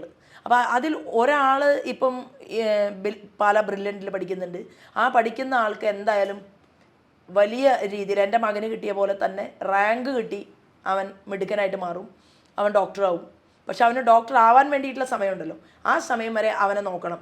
ആ നോക്കേണ്ട ബാധ്യത എൻ്റെ മൂത്തമാനുള്ളതാണ്. കാരണം അത് ഹരിലാൽ കൃഷ്ണയുടെ ശമ്പളത്തിൽ നിന്ന് കൊടുത്താണ് അവനെ ഡോക്ടറാക്കേണ്ടത്. അവൻ ഡോക്ടറായി കഴിഞ്ഞാൽ തീർച്ചയായിട്ടും എനിക്ക് ഉറപ്പുണ്ട്, ഞാൻ പഠിപ്പിച്ച് വിട്ട എല്ലാ കുട്ടികളും അവർ തിരിച്ച് എന്നോട് കമ്മിറ്റ്മെൻ്റായിട്ട് ശോഭമ്മ എന്നാണ് എന്നെ വിളിക്കുന്നത്. അപ്പോൾ ആ കുട്ടി ഡോക്ടറായി കഴിഞ്ഞാൽ അവൻ 4 കുട്ടികളെ പഠിപ്പിക്കണം. ഇതാണ് നമ്മുടെ ആവശ്യം. ഡോക്ടർ അല്ലാത്ത സാധാരണ ഒരു ബികോമിന് പഠിക്കുന്ന ഒരു കുട്ടിയുണ്ട്. ബികോമിന് പഠിക്കുന്ന ഒരു കുട്ടി ജോലിക്കാരനായാൽ മിനിമം ഒരാളെ, ഒരു +2 കാരനെ അവൻ നോക്കണം, പഠിപ്പിക്കണം. അപ്പോൾ അത് ഒരു ചെറിയ പോർഷൻ എൻ്റെ കുട്ടികളുടെ ഭാഗത്തു നിന്നുള്ളത്. എന്നാൽ എനിക്ക് ധാരാളം സുഹൃത്തുക്കൾ, കേരളത്തിൽ അറിയപ്പെടുന്ന 2 DYSPമാർ എനിക്ക് മാസം 5,000 രൂപ തരുന്നുണ്ട്. അത് ഞാൻ പേര് പറയുന്നില്ലല്ലോ, ഞാൻ അവരുടെ പേര് പറയുന്നില്ല. പക്ഷേ 2 DYSPമാർ അവർക്ക് ശമ്പളം കിട്ടുമ്പോൾ അതിൽ ഒരാൾ എന്നോട് ചോദിച്ചു, സാധാരണഗതിയിൽ ഞങ്ങൾ പോലീസുകാരെ കുറിച്ചുള്ള അഭിപ്രായം എന്ന് പറയുന്നത് ഞങ്ങൾ കൈക്കൂലി വാങ്ങുന്ന ആളുകളാണെന്നാണ്. പക്ഷേ സ്ഥിരമായിട്ട് എൻ്റെ കൂടെ പഠിച്ച ഒരാളുണ്ട് അതിനകത്ത്. അപ്പോൾ സ്ഥിരമായിട്ട് അവർ ചോദിക്കുന്നത്, ശോഭാ സുരേന്ദ്രൻ ഇങ്ങനെ എത്ര പോലീസുകാരുടെ കയ്യിൽ നിന്ന് ഈ കുട്ടികളെ പഠിപ്പിക്കാൻ വേണ്ടിയിട്ട് പൈസ വാങ്ങുന്നുണ്ട്? അപ്പോൾ ആ ചോദ്യം എന്നെ ഒന്ന് ഇരുത്തി ചിന്തിച്ചു. തമാശയായിട്ടാണ് പറഞ്ഞതെങ്കിലും അപ്പോഴാണ് ഞാൻ തീരുമാനമെടുത്തത്, സുഗതകുമാരി ടീച്ചർ ഉണ്ടായിരുന്ന സമയത്ത് കേരളത്തിലെ ഏതൊരു പെൺകുട്ടിക്കും ആശ്രയമായിട്ട് സുഗതകുമാരി ടീച്ചറെ കാണാൻ ഓടിച്ചെന്ന് കഴിഞ്ഞാൽ മാതൃവാത്സല്യത്തോടു കൂടിയിട്ട് കെട്ടിപ്പിടിച്ച് സ്വീകരിച്ച് അവരെ കൊണ്ടുപോകും. നിരവധിയായിട്ടുള്ള അതുപോലത്തെ സ്നേഹാലയങ്ങളും എല്ലാം കേരളത്തിലുണ്ട്. അപ്പോൾ എനിക്ക് തോന്നി എൻ്റെ മക്കൾക്ക്, ഞാൻ അവരുടെ മുഖമൊന്നും എവിടെയും കാണിച്ചിട്ടില്ല. ഒരു ലോട്ടറി വിൽപ്പന നടത്തിയിട്ട് പാലക്കാട് നടന്ന ഒരു അച്ഛൻ, 2 കണ്ണും കാണില്ല. ആ അച്ഛൻ്റെ മകള് +2 എല്ലാത്തിനും A+ വാങ്ങി. ആ A+ വാങ്ങിയ സമയത്ത് ഞാൻ എൻ്റെ മൂത്ത മോനോട് പറഞ്ഞു, അത് പത്രത്തിൽ വാർത്ത വന്നു, പ്രമുഖ മനോരമ പേപ്പറിൽ അത് വാർത്ത വന്നു. ഒരാഴ്ചക്കാലം ഞാൻ കാത്തിരുന്നു. കാരണം ആ കുട്ടിയെ ആരെങ്കിലും എടുക്കുകയാണെങ്കിൽ, കാരണം എനിക്ക് അത്രയും ആളുകളെ അഫോർഡ് ചെയ്യാനുള്ള ഒരു സാമ്പത്തികമായിട്ടുള്ള ഒരു സിറ്റുവേഷൻ നമുക്കില്ലല്ലോ. അപ്പോൾ അങ്ങനെ ചിന്തിച്ച് ഞാൻ എടുത്തില്ല. പക്ഷേ ഒരാഴ്ച കഴിഞ്ഞിട്ടും ആ കുട്ടിയെ നോക്കാനായിട്ട് ഏറ്റെടുക്കാനായിട്ട് ആരും ചെന്നില്ല എന്ന് മനസ്സിലായി. ഞാൻ അവിടുത്തെ BJP-കാരെ കൊണ്ട് അന്വേഷിപ്പിച്ചു. അങ്ങനെ ഞാൻ പോയി. ആ മോളെ ഞാൻ ഏറ്റെടുക്കുമ്പോൾ അവളുടെ മുഖം ഒന്ന് പേപ്പറിൽ കൊടുക്കണം എന്നുള്ളത്, ഒന്ന് തിരിഞ്ഞ് നിർത്തി ഒരു ഫോട്ടോ എടുക്കണം. കാരണം ഈ ഫോട്ടോ തന്നെ വീണ്ടും പിറ്റേ ദിവസം മനോരമയിൽ വരും, ശോഭാ സുരേന്ദ്രനെ ഏറ്റെടുത്തു എന്ന് പറഞ്ഞിട്ട്. ഞാൻ പറഞ്ഞു, ഒരു കുട്ടിയുടെയും മുഖം ഞാൻ ഇതുവരെ എവിടെയും കാണിച്ചിട്ടില്ല. അവളെ എൻ്റെ നെഞ്ചിനടുത്തേക്ക് ചേർത്ത് പിടിച്ച് അവളുടെ മുഖം മറച്ചുകൊണ്ടാണ് പിറ്റേ ദിവസം പേപ്പറിൽ ഞാൻ വാർത്ത കൊടുത്തത്. ഞാൻ പറഞ്ഞു വന്നത്, എല്ലാത്തിനും A+ വാങ്ങാൻ ആ പാവപ്പെട്ട ഒരു പെൺകുട്ടിക്ക് സാധിച്ചതുപോലെ. അപ്പോൾ ഇത് കുറേ ആളുകളുടെ പൈസയാണ്. 2000, 5000, 1 ലക്ഷവും 5 ലക്ഷവും ഒക്കെ തരുന്നുണ്ട്. ഈ തെരഞ്ഞെടുപ്പിൽ പ്രവർത്തിക്കുന്നത് എങ്ങനെയാണ്? ഈ ജനങ്ങൾ ഫ്ലക്സ് ബോർഡ് അടിച്ചിട്ടും ആർഭാടത്തോടു കൂടിയിട്ട് അനൗൺസ്മെൻറ്റ് നടത്തിയിട്ടും പോസ്റ്റർ ഉണ്ടാക്കിയിട്ടും ഇതൊന്നും നോർത്ത് ഇന്ത്യയിലില്ല. ഇത്രയധികം പ്രചരണം കേരളത്തിലാണ് ഇത് ഏറ്റവും കൂടുതലുള്ളത്. അപ്പോൾ ഞാൻ ചോദിച്ചല്ലോ 2 സ്ഥാനാർത്ഥികളോട്, നിങ്ങൾ നിങ്ങളുടെ ഫ്ലക്സ് ബോർഡുകളും നിങ്ങളുടെ പോസ്റ്ററും മാറ്റിവെക്കാൻ തയ്യാറാണെങ്കിൽ, അനൗൺസ്മെൻറ്റും മാറ്റിവെക്കാൻ തയ്യാറാണെങ്കിൽ ഞാൻ തയ്യാർ. ഞാൻ എപ്പോൾ പറഞ്ഞു? സ്റ്റാർട്ട് ചെയ്ത സമയത്ത് പറഞ്ഞു. അവർ ഓരോ ദിവസവും ഫ്ലക്സ് ബോർഡുകളുടെ എണ്ണം വർദ്ധിപ്പിച്ചുകൊണ്ടേയിരിക്കുകയാണ്. അപ്പോൾ ഫ്ലക്സ് ബോർഡുകളുടെ എണ്ണം വർദ്ധിപ്പിക്കാനായിട്ട് അത് തയ്യാറാക്കിയിട്ട് വെക്കാനുള്ള സംവിധാനമൊക്കെ അവർക്കുണ്ടല്ലോ. അപ്പോൾ പിന്നെ സ്വാഭാവികമായിട്ട് ഞാൻ എൻ്റെ കൂട്ടുകാരെ വിളിച്ചു, ഞാനിതെല്ലാം തിരിച്ചു കൊടുക്കണം. കാരണം അപ്പോൾ ഈ എലക്ഷൻ എന്ന് പറയുന്നത് ജനങ്ങളുടെ മുന്നിൽ വിഷ്വൽ ഇമ്പാക്റ്റ്, ആ വിഷ്വൽ ഇമ്പാക്റ്റ് ഇല്ലെങ്കിൽ ഒരു പക്ഷേ അങ്ങ് പോലും ഇവിടുത്തെ മാധ്യമ സുഹൃത്തുക്കൾ പറയും ശോഭാ സുരേന്ദ്രൻ ഇവിടെ ഇല്ല. അപ്പോൾ ഫ്ലെക്സ് ബോർഡിൻ്റെ എണ്ണത്തിലല്ല വോട്ട് കണക്കാക്കപ്പെടുന്നതെങ്കിലും ഈ കേന്ദ്രത്തിൽ നിന്ന് കിട്ടുന്ന കാശൊന്നും തികയില്ല. അല്ല, കേന്ദ്രം എത്രയാണ് തരുന്നത്? അതായത് ഇവിടെ സാധാരണഗതിയിൽ ഒരു സ്ഥാനാർത്ഥിക്ക് ചിലവാക്കേണ്ട ഒരു എമൗണ്ട് ഉണ്ട്. ആ എമൗണ്ടിൽ നിന്ന് ഒരു ചെറിയ ശതമാനം അത് തരുന്നുണ്ടോ എന്ന് പോലും എനിക്കറിയില്ല. കാരണം എനിക്കതിനെക്കുറിച്ച് അറിവില്ല. ആ കാര്യത്തിൽ അല്ല, അറിവില്ല. പക്ഷേ ഞങ്ങൾക്ക് സംസ്ഥാന ഘടകം ആളുകളിൽ നിന്ന് കളക്ഷൻ ചെയ്യുക, ആ കളക്ഷൻ ചെയ്ത പൈസ ഉപയോഗിച്ചുകൊണ്ടാണ് തെരഞ്ഞെടുപ്പ് പ്രവർത്തനങ്ങളെല്ലാം ഞങ്ങൾ മുന്നോട്ട് കൊണ്ടുപോകുന്നത്.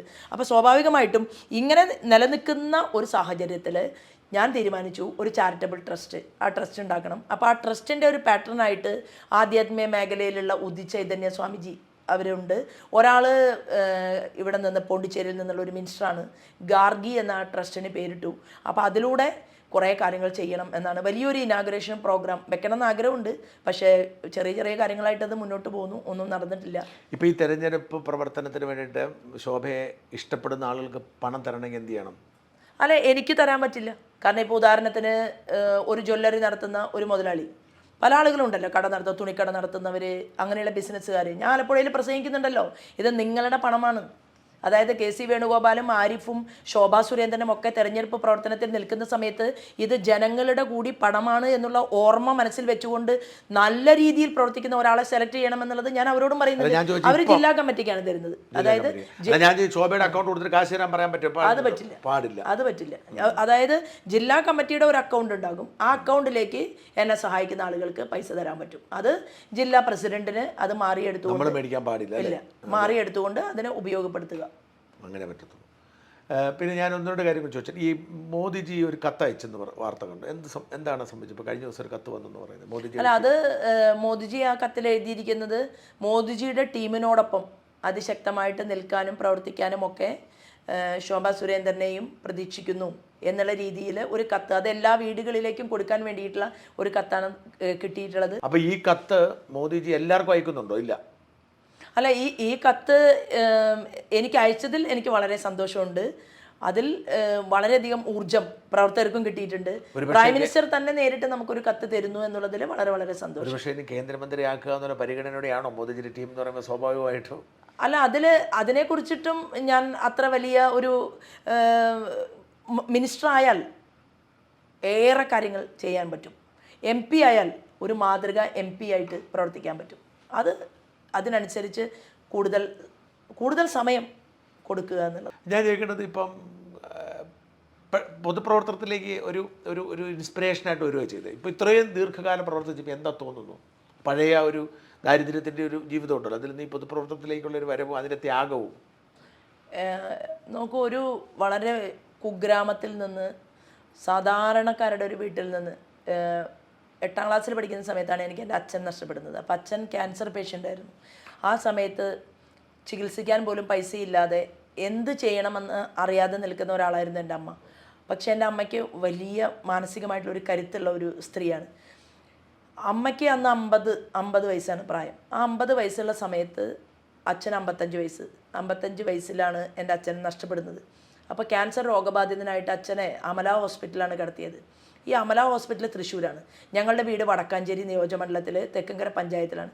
അപ്പോൾ ഇവിടെ നിന്ന് അച്ഛനെ ഒന്ന് കാണാനായിട്ട് ആശുപത്രിയിലേക്ക് പോകാൻ എനിക്ക് ശരിക്കും പറഞ്ഞാൽ അച്ഛനെ 1.5 മാസം കാലം കാണാൻ പറ്റിയില്ല. 1.5 മാസം എൻ്റെ അച്ഛൻ്റെ മുഖം പോലും കാണാതിരുന്ന സമയത്ത് ഞാൻ അമ്മോട് ചോദിച്ചു, എന്നെ ഒന്ന് കൊണ്ടുപോകണം ആശുപത്രിയിലേക്ക്. ഞാൻ 8ൽ പഠിക്കുകയാണ് ആ സമയത്ത്. അപ്പോൾ അമ്മ പറഞ്ഞു, എല്ലാവർക്കും കൂടി ബസ് കയറി പോകാനായിട്ട് നമ്മുടെ കയ്യിൽ പൈസയില്ല. അപ്പോൾ അങ്ങനെ പറയും, ഒന്നിടവിട്ട ദിവസങ്ങളിലാണ് ശരിക്കും എൻ്റെ അമ്മ പോലും ആശുപത്രിയിലേക്ക് പോയിരുന്നത്.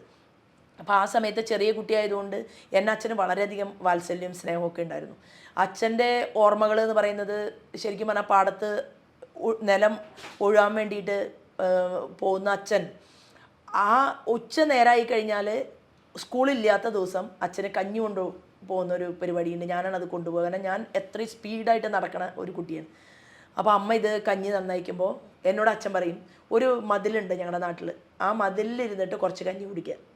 പിന്നെ അതെന്താണ്, എനിക്ക് കഞ്ഞി കൊണ്ടുപോയി കൊടുത്ത് തിരിച്ചു വന്നാലാണ് എൻ്റെ അമ്മ എനിക്കുള്ള ഭക്ഷണം തരിക, എനിക്കുള്ള കഞ്ഞി തരിക. അപ്പോൾ അച്ഛൻ പറയും, മോള് ഇന്ന സ്ഥലത്ത് ഇരുന്നിട്ട് കുറച്ച് കഞ്ഞി കുടിക്കാൻ പറയും. ആ കഞ്ഞി കുടിക്കുമ്പോൾ തന്നെ അതിൽ കുറച്ച് കഞ്ഞി കുറയും. അച്ഛൻ അന്ത്യോളം പണിയെടുക്കുന്ന ആളാണ്. അത് കഴിഞ്ഞ് പാടവരമ്പിൽ ചെല്ലുമ്പോൾ എന്നെ അവിടെ ഇരുത്തി എനിക്ക് അതിന് കുറച്ച് കഞ്ഞി തന്നിട്ടാണ് എൻ്റെ അച്ഛൻ പറയും എനിക്ക് ഇത്രേ വേണ്ടോ എന്ന് പറയും. പക്ഷെ അന്നൊക്കെ അതെനിക്ക് മനസ്സിലാക്കാൻ ശരിക്കും ആ സമയത്ത് അച്ഛൻ നഷ്ടപ്പെട്ടു പോവും എന്നറിഞ്ഞിരുന്നെങ്കിൽ എൻ്റെ അച്ഛൻ എത്ര പട്ടിണി കിടന്നിട്ടുണ്ടാവും, അത്രയും വേദനിച്ചിട്ടുണ്ടാവും. അപ്പോൾ എനിക്കിപ്പോഴും വയസ്സായിട്ടുള്ള ആളുകളെ കാണുമ്പോൾ ഇത്ര വർഷം കഴിഞ്ഞിട്ടും ആ വേദന മാറിയിട്ടില്ല എന്നുള്ളതാണ്. ചില ആളുകളൊക്കെ നമ്മുടെ ജീവിതത്തിൽ നിന്ന് നഷ്ടപ്പെടുക എന്നുള്ളത് അതിശക്തമായിട്ടുള്ള കഠിനമായിട്ടുള്ളൊരു വേദനയാണ് നമുക്ക്. അപ്പോൾ എൻ്റെ അച്ഛൻ എപ്പോഴും പറയും, ഒരാൾ വിശന്ന് വീട്ടിൽ വന്ന, കാരണം ഞാൻ 8ാം ക്ലാസ്സിൽ പഠിക്കുന്ന സമയത്തും പക്ഷേ എന്താ പറയുക, എല്ലാം കിട്ടി. എൻ്റെ അച്ഛന് എന്ത് പറയണം, 8ൽ ഞാൻ പഠിച്ച അച്ഛൻ അസുഖമായിട്ട് കിടക്കുന്ന സമയത്ത് നമുക്ക് കുറച്ച് കൃഷി വാങ്ങാനായിട്ടുള്ള സാഹചര്യം ഉണ്ടായി. പക്ഷേ ഈ കൃഷി നമുക്ക് സ്വന്തമായിട്ട് കിട്ടിയിട്ട് കശുവണ്ടി നിറച്ചുള്ള ഒരു പറമ്പ്, അതെല്ലാം അതുവരെയുള്ള അധ്വാനം മുഴുവൻ കൂട്ടി വെച്ചിട്ട് അന്നൊക്കെ 18 രൂപയ്ക്കാണ് 2 ഏക്കർ പറമ്പ് വാങ്ങുന്നത്. അപ്പോൾ 18 രൂപയ്ക്ക് 2 ഏക്കർ പറമ്പ് വാങ്ങാനായിട്ട് 14 വയസ്സിലാണ് അന്നൊക്കെ പെൺകുട്ടികളുടെ കല്യാണം. 18 വയസ്സ് പോലും തികയുന്നതിന് മുമ്പാണ്. എൻ്റെ അമ്മയൊക്കെ അത്രയും പഴയ കാലത്ത് ജീവിച്ച് അങ്ങനെ കല്യാണം കഴിച്ച് കൊണ്ടുവന്ന് എൻ്റെ വീട്ടിൽ ഒരു ജീവിക്കാൻ വയറ് നിറച്ച് ഭക്ഷണം കഴിക്കാനുള്ള സമയമാകുമ്പോഴേക്കും എൻ്റെ അച്ഛൻ ഞങ്ങളെ വിട്ട് വിരിഞ്ഞു പോയി എന്നുള്ളതാണ്. അപ്പോൾ അന്ന് ആശുപത്രിയിൽ പോകാൻ പറ്റിയില്ല. എനിക്കാണെങ്കിൽ ഓണത്തിന് പൂക്കളിടുക എന്ന് പറയുന്നത് ഭയങ്കര ഇഷ്ടമുള്ള ഒരു കാര്യമാണ്.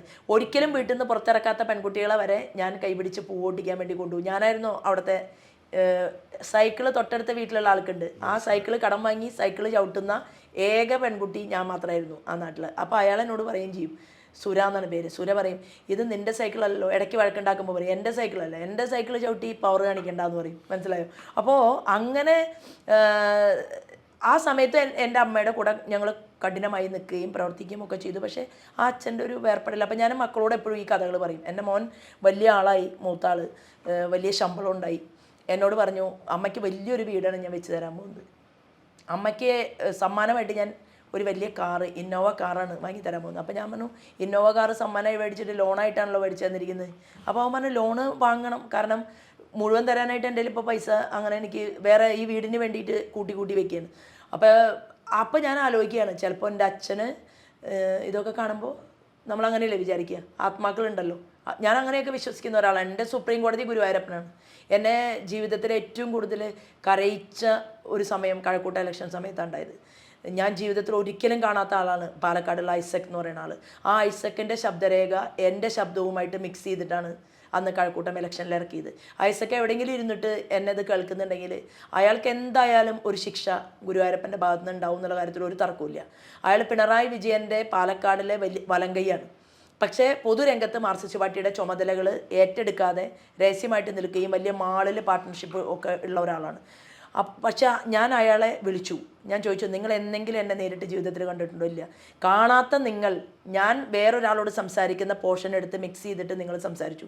അത് പറഞ്ഞ സമയത്ത് അയാൾ എന്ത് ചെയ്തു? അയാൾക്ക് ആ ദൈവത്തിനോട് ഒരു പക്ഷെ പേടിയുണ്ടാവാം ഞാൻ വിചാരിക്കുന്നു. അയാൾ ഫേസ്ബുക്കിൽ ഒരു പോസ്റ്റ് ഇട്ടു, ഞാനിങ്ങനെ ശോഭാ സുരേന്ദ്രനെതിരെ അന്ന് ചെയ്തതിൽ ഞാൻ തെറ്റായി പോയി എന്ന് പറഞ്ഞിട്ടൊരു പോസ്റ്റ് ഇട്ടു. പക്ഷേ എനിക്കുണ്ടായ നഷ്ടം നികത്താൻ പറ്റില്ല, വലിയ വേദനയാണ് ഉണ്ടായത്. അപ്പം എനിക്കറിയില്ല എൻ്റെ കഴിഞ്ഞ കാലത്തെക്കുറിച്ചുള്ള ഓർമ്മകൾ എന്ന് പറയുന്നത് വളരെ അതുകൊണ്ടാണല്ലോ ഞാൻ ആളുകൾക്ക്, പാവപ്പെട്ടവർക്ക് വീട് വേണം, എൻ്റെ ആദ്യത്തെ പ്രയോറിറ്റി അതാണെന്ന് തീരുമാനിക്കുന്നത്. ഇനിയുള്ള ശിഷ്ടജീവിതം ഈ പൊതുപ്രവർത്തനത്തിൽ എന്ത് നഷ്ടം വന്നാലും മുമ്പോട്ട് പോവുകയാണ്. അല്ല, അതിലിനി ഒരു വിട്ടുവീഴ്ചയില്ല. കാരണം എന്നെ പ്രതീക്ഷിച്ച്, എൻ്റെ പ്രസ്ഥാനത്തെ പ്രതീക്ഷിച്ചുകൊണ്ട് ഒരുപാട് ആളുകൾ കടന്നു വരുന്നുണ്ട്. പ്രസ്ഥാനത്തിനാണെങ്കിൽ ഏറ്റവും കൂടുതൽ മനോഹരമായിട്ടുള്ള ഒരു കാലഘട്ടത്തിലൂടെയാണ് ഈ പ്രസ്ഥാനം പോകുന്നത്. ഒരു ഏറ്റവും അടിസ്ഥാന വർഗത്തിൽ പെട്ടിട്ടുള്ള ST മേഖലയിൽപ്പെട്ട ദ്രൗപദി മുർമുവിനെ രാഷ്ട്രപതി പൊസിഷനിലേക്ക് കൊണ്ടുവന്ന ഒരു പ്രസ്ഥാനം. ഇതുപോലെ ഞാൻ 7ാം ക്ലാസ്സിൽ പഠിക്കുന്ന ഒരു കുട്ടി, ഞാൻ കുട്ടിയായിരിക്കുന്ന സമയത്ത്, ഞാൻ ഇത് മുമ്പ് പറഞ്ഞിട്ടുണ്ടെന്ന് എനിക്ക് ഓർമ്മയില്ല, പറഞ്ഞിട്ടുണ്ടായിരിക്കണം. അതായത് നെല്ല് കാലായിട്ട് ചവിട്ടുമ്പോൾ കാലിൻ്റെ മടമ്പ് വേദനിക്കുക, ഈ പിൻഭാഗം വേദനിക്കുന്ന സമയത്ത് കരഞ്ഞാലും എൻ്റെ അമ്മ എന്നെ അടിക്കുക ചെയ്യുക. അതായത് ഇത് ചെയ്തിരിക്കണം എന്നാണ് നിർബന്ധം. അപ്പോൾ ആ ജോലി ചെയ്ത് കടന്നു വന്ന ഒരാൾക്ക് ഇന്നിപ്പോൾ രാജ്യം ഭരിക്കുന്ന പാർട്ടിയുടെ അഖിലേന്ത്യാ തലത്തിൽ 5 അംഗ കമ്മിറ്റിയിൽ പ്രവർത്തിക്കാൻ പറ്റി. പുതിയ ആളുകൾ BJPയിലേക്ക് വരുന്ന സമയത്ത് ഏറ്റവും ആദ്യം മെസ്സേജ് എനിക്ക് കിട്ടുന്നു. കാരണം മെമ്പർഷിപ്പ് ഡ്രൈവിൻ്റെ കൺവീനർ എന്ന് പറഞ്ഞിട്ടുള്ള ആ ഒരു മാർക്സിസ്റ്റ് പാർട്ടിയുടെ തന്നെ അതിപ്രഗത്ഭന്മാർ ഈ പാർട്ടിയിൽ ചേരാൻ വേണ്ടിയിട്ട് രഹസ്യമായിട്ട് ഡൽഹിയിൽ അതിന് വേണ്ടിയിട്ടുള്ള കരുനീക്കം നടത്തുമ്പോൾ ഞാൻ ഏറ്റവും ആദ്യം അറിയുന്നു. അങ്ങനെ ഒരു പൊസിഷനിലേക്ക് ഇൻട്രാക്ഷൻ ചെയ്യാനായിട്ട് ഇത്രയും വലിയ നേതാക്കന്മാരുമായിട്ട് നമുക്ക് ചേരാനും കാണാനൊക്കെ പറ്റിയില്ലേ. അപ്പോൾ അത് എനിക്ക് കിട്ടിയിട്ടുണ്ടെങ്കിൽ അത് ഇവിടുത്തെ സമൂഹത്തിലെ പാവപ്പെട്ടവർക്ക് തിരിച്ചു കൊടുക്കാനുള്ള ബാധ്യത എനിക്കുണ്ട്. കാരണം ഫ്ലക്സ് ബോർഡിൻ്റെ അകമ്പടി ഇല്ലാതെ, ഒരു മുദ്രാവാക്യമില്ലാതെ, ഒരു ചുമരെഴുത്തില്ലാതെ, ഒരു പേരില്ലാതെ എത്രയോ സംഘപരിവാർ പ്രസ്ഥാനത്തിൽപ്പെട്ട ആളുകൾ കട്ടൻ്റെ പിറകിൽ നിന്ന് പ്രവർത്തിക്കുകയാണ്. അപ്പോൾ ആ പ്രവർത്തിക്കുന്ന ആളുകളുടെ ഒരു പ്രതീക്ഷ എന്ന് പറയുന്നത് ശോഭാ സുരേന്ദ്രൻ വളരണം. ശോഭാ സുരേന്ദ്രൻ എന്ന് പറഞ്ഞ വ്യക്തിയല്ല, ശോഭാ സുരേന്ദ്രനെ വളർത്തുന്നതും വിജയിപ്പിക്കുന്നതും ആർക്ക് വേണ്ടിയിട്ടാണ്? ഈ നാട്ടിലെ ജനങ്ങൾക്ക് സന്തോഷം കിട്ടാൻ വേണ്ടിയിട്ടാണ്. അത് ഏറ്റെടുക്കാൻ ഞാൻ നിർബന്ധിതയാണ്, ചെയ്തിരിക്കണം എന്നുള്ളതാണ്. ഒരിക്കൽ കൂടി ആശംസകൾ, എല്ലാ വിജയാശംസകളും നൽകുന്നു. Thank you. പ്രേക്ഷകർക്കും. കാരണം കേരളത്തിൽ ശരിക്കും പറഞ്ഞാൽ ഈ ഓൺലൈൻ മാധ്യമ രംഗത്ത് അധികായനായിട്ടാണ് ശ്രീമാൻ ഷാജൻ സ്കറിയ നിൽക്കുന്നത്. മാത്രവുമല്ല, ഞാൻ ഒന്നും മനസ്സിലാക്കാതെ, അല്ലെങ്കിൽ പെട്ടെന്ന് എനിക്കൊരു ഷോക്കായിരുന്നു. എന്തിനാണ് ശ്രീമാൻ ഷാജൻ സ്കറിയനെ ഈ പോലീസ് ഇങ്ങനെ പിടിച്ചു വെച്ചിട്ടുള്ളതെന്ന്. ഞാൻ അന്ന് വീട്ടിൽ വന്ന്, കണ്ണൂരിൽ പോയിട്ട് തിരിച്ചു വന്ന് വീട്ടിൽ TV കണ്ടുകൊണ്ടിരിക്കുന്ന സമയത്ത്, ഭക്ഷണം കഴിക്കുന്നതിനിടയിലാണ് ഈ സ്ക്രോൾ ന്യൂസ് വന്നതും ഇങ്ങനൊരു സംഭവം ഉണ്ടെന്നും ഞാൻ അറിഞ്ഞത്.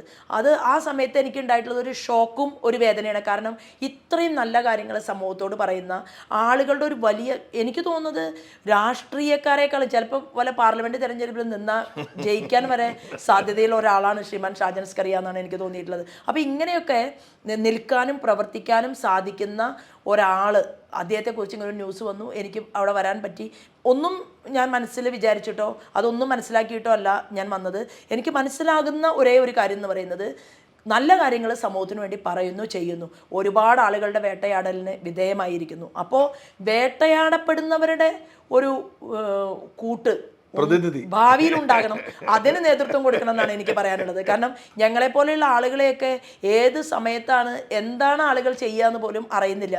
കാരണം അങ്ങനെ ഒരു മനസാക്ഷി ഇല്ലാത്ത ഒരവസ്ഥയായിട്ട് ഈ ആധുനിക കാലഘട്ടത്തിൽ മാറിയിരിക്കുകയാണ് സമൂഹം. അങ്ങനെ സൊസൈറ്റി മാറുമ്പോൾ ഇതുപോലെ ഇനിയും അധികായന്മാർ ഓൺലൈൻ മേഖലയിൽ കടന്നു വരണം എന്നുള്ളതാണ് എൻ്റെ ആഗ്രഹം. അപ്പോൾ എന്താണ്, നാളെ അവരെങ്കിലും ഉണ്ടാവുമല്ലോ നമ്മുടെ ശബ്ദമായിട്ട് മാറാനും കേൾക്കാനും ആളുകളിലേക്ക് അത് എത്തിക്കാനും ഒക്കെ. ഞാൻ തെറ്റ് ചെയ്താൽ എന്നെ ശാസിക്കാനും അവകാശമുണ്ട്, നിങ്ങളുടെ പോക്ക് ശരിയല്ല എന്ന് പറയാനും അവകാശമുണ്ട്. ആ അവകാശം കൂടി അനുവദിച്ച് തന്നുകൊണ്ട് തന്നെയാണ് ഞാൻ ഈ പ്രവർത്തനം രംഗത്ത് നിൽക്കുന്നത്.